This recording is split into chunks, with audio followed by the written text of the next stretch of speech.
Hi, welcome to today's episode.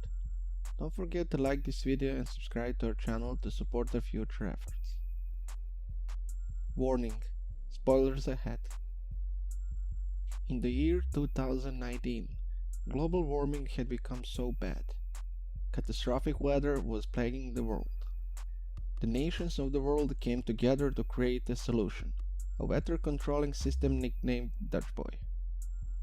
It deploys satellites around the world and succeeds in containing a potentially devastating hurricane over Shanghai, and managed to keep climate stabilized all across the globe. Jake Lawson, the main architect for Dutch Boy, is brought to testify before a court.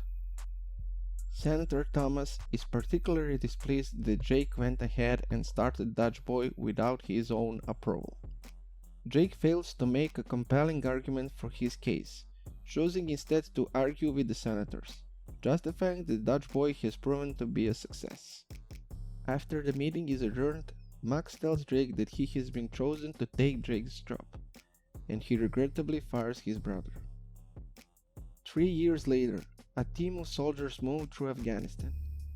They come across a village that appears to have been frozen over, covered in ice and snow. The soldiers find the villagers standing frozen in place. On the International Climate Space Station, an engineer, Mahmoud, gathers log data from the Afghanistan incident in secret. He moves through the station when the windows start to blow out, causing Mahmoud to get sucked out into space. President Andrew Palma is alerted to the incidents and he calls for a meeting among his cabinet. They determine that there must have been a glitch in one of the satellites over Afghanistan. Palma proposes to send one person up to the ICSS to fix the situation. Secretary of State Leonard talks to Max and suggests that he get Jake to go up there since he knows Dutch Boy better than anyone involved, but Max thinks it wouldn't help to ask Jake. Max drives up to Jake's home in Florida where he meets Jake's daughter Hannah. Jake appears none too pleased to see Max, but Max pleads with his brother to help him investigate the Afghanistan incident, knowing that many lives could potentially be at risk. We move to Hong Kong, where a heat wave has passed over the city.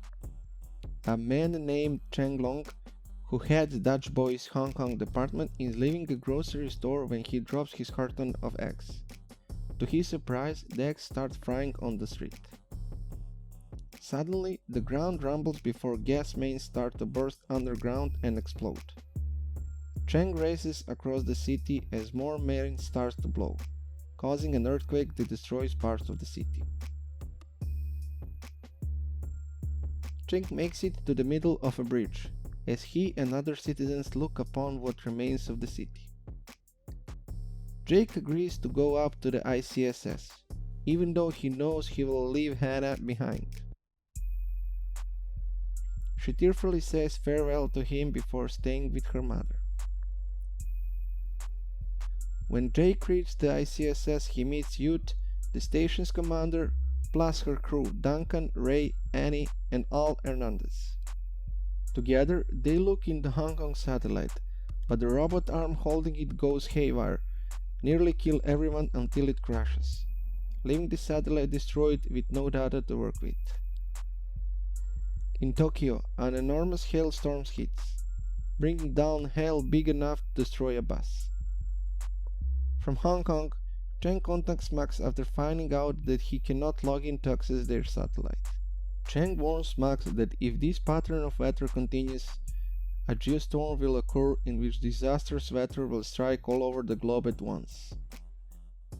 Cheng escapes his office when he finds that mercenaries led by a man named Rico are about to raid the place.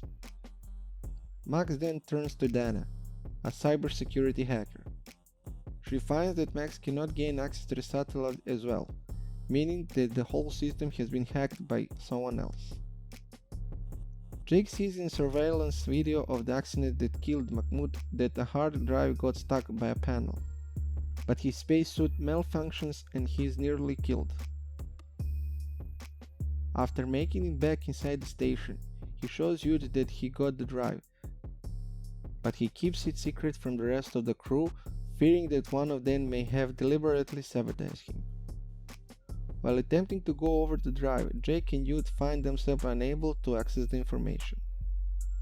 Jake video calls Max and tells him a story about their father taking them to fishing. Max takes the video to Dana and says it's an encrypted message from Jake since their father never take them fishing. Using their dad's old phone number, Max decrypts the message to learn that Jake believes someone within the White House is responsible. Max attempts to meet up with Chang. Rico is behind him, and he pushes Chang into the path of a car. Max rushes to a dying Chang, who managed to mention something called Project Zeus before he dies. He relays this into Dana, stating that Project Zeus is meant to manipulate the weather and create the Geostorm. Jake and Newt find the log data in the locker of the Mahmoud he'd stored it in, which is Duset's locker. He initially thinks they suspect him of sabotaging Jake, even holding them at gunpoint, but they come to an understanding. They find out that the virus was spread to keep ICSS employees from logging in. Jake contacts Max again with the suspicion that Palma may be behind the hack. In order to stop the Geostorm from happening, they need to reboot the system with kill codes, which are with the president as they are biometric and require his fingerprints and eye scan.